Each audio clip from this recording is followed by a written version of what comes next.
കീഴടങ്ങുക എന്ന് വെച്ചാൽ തോൽവി സമ്മതിക്കുക എന്നൊരു അർത്ഥമാണ് നാം പൊതുവെ അറിഞ്ഞിട്ടുള്ളത്. എന്നാൽ തിരുവചന ഭാഷയിൽ കീഴടങ്ങൽ ആത്മീയ മുന്നേറ്റത്തിനുള്ള നാന്ദി കുറിക്കലാണ്. യഥാർത്ഥത്തിൽ നാം ആർക്കാണ് കീഴടങ്ങേണ്ടത്? ശ്രദ്ധിക്കുക, യാക്കോബിൻ്റെ ലേഖനം 4 അധ്യായം 7 വാക്യം. ആകയാൽ നിങ്ങൾ ദൈവത്തിന് കീഴടങ്ങുവീൻ, പിശാചിനോട് എതിർത്ത് നിൽപ്പീൻ. 2 പ്രധാനപ്പെട്ട കാര്യങ്ങളാണ് ഒരു ദൈവ പൈതൽ അറിയേണ്ടത്. ഒന്ന്, ദൈവത്തിന് കീഴടങ്ങണം, അല്ലായെങ്കിൽ പിശാചിന് കീഴടങ്ങേണ്ടി വരും. 2, പിശാചിനോട് എതിർത്ത് നിൽക്കണം, അല്ലായെങ്കിൽ ദൈവത്തോട് ചിലപ്പോൾ എതിർക്കേണ്ടി വരും.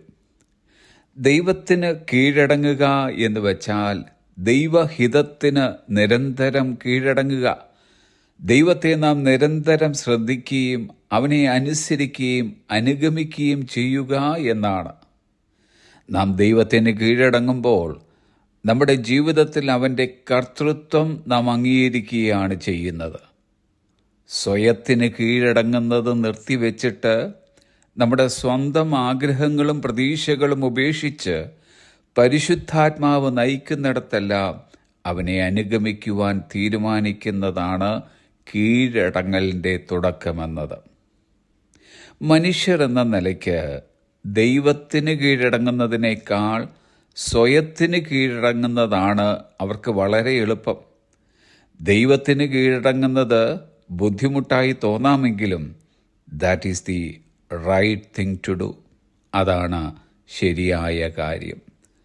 നാം ഒരു ദൈവ പൈതൽ എന്ന നിലയ്ക്ക് ദൈവത്തിന് കീഴടങ്ങുവാൻ നമ്മൾ അധിവസിക്കുന്ന പരിശുദ്ധാത്മാവ് നമ്മെ സഹായിക്കും. അങ്ങനെ ദൈവത്തിന് കീഴടങ്ങുന്നതിലൂടെ നമ്മുടെ ജീവിതത്തിൻ്റെ കർത്താവാണ് ദൈവമെന്നും മറ്റാരേക്കാളും മറ്റെന്തിനേക്കാളും നാം അവനെ സ്നേഹിക്കുന്നുവെന്നും നാം ദൈവത്തെ അറിയിക്കുകയാണ്. നമ്മുടെ നേരെ ഉണ്ടാകുന്ന പിശാചിൻ്റെ പോരാട്ടങ്ങളിൽ അവനെ ചെറുത്ത് നിൽക്കുവാൻ ദൈവത്തിൻ്റെ സഹായം ആവശ്യമാണ്.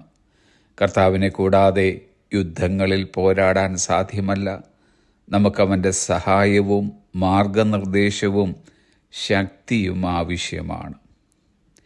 നമ്മുടെ ദൈവം സർവജ്ഞാനിയാണെന്നും സർവവ്യാപിയാണെന്നും സർവശക്തിയാണെന്നുമുള്ള വെളിപ്പാട് ആഴമായി നമ്മിലുണ്ടാകുമ്പോൾ അത് നമ്മെ ദൈവത്തിന് കീഴടങ്ങുവാൻ ആഴമായി പ്രേരിപ്പിക്കുന്നു. Submitting to God is not a slavery, but rather a freedom.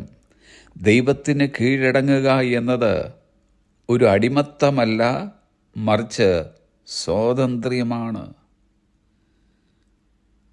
Have a pleasant day.